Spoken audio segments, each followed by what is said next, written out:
Welcome to AgriBot channel. Today we are looking at vermicompost, one of the most effective organic farming technologies for converting waste into high-value manure. If you want healthier soil, better moisture retention and a low-cost nutrient source for crops, this method is very useful and practical. Vermicompost is basically earthworm castings, and it is one of the most valuable organic inputs for farming. The article highlights that these castings contain more available nutrients than good topsoil, especially nitrogen and potash. Another big advantage is water management, because vermicompost improves soil structure and helps the soil hold moisture for longer time. So for farmers, this is not just waste recycling, it is a soil health technology. Earthworms are called heroes of organic farming for a reason. They eat decaying matter, digest it, and release castings that are biologically active and easier for plants to use. The castings are generally neutral in pH and do not have the bad smell associated with raw waste. On top of that, the worms physically loosen the material and improve the movement of air and water in the soil. One of the biggest strengths of vermicomposting is that it can use many farm and household organic wastes. Crop residues, weeds, vegetable waste, leaf litter, and even biodegradable portions of local waste streams can all become useful manure.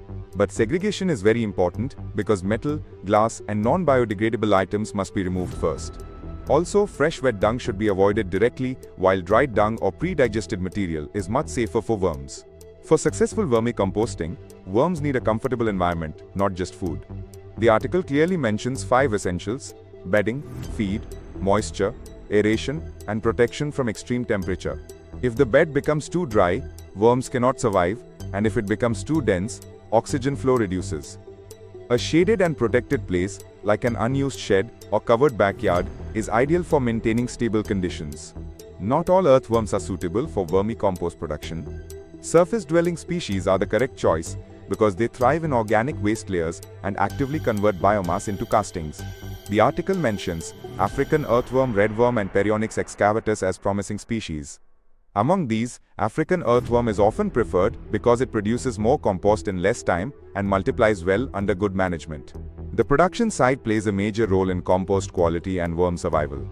Vermicompost units should be placed in cool, humid and shaded locations, and open areas need roofing or protective cover. Cement tanks are common, but many low-cost options like brick compartments, wooden boxes and buckets can also work. The key point is proper drainage, because excess water can create anaerobic conditions and nutrient loss.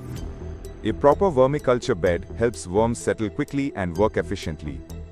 The article recommends a base layer of materials like sawdust, husk, coir waste, or sugarcane trash, followed by sand and then garden soil. Every layer should be moistened well, but not flooded. This layered setup supports drainage, aeration, and a stable habitat for the worms to start feeding and multiplying. The method works best when done in stages rather than dumping fresh waste directly onto worms.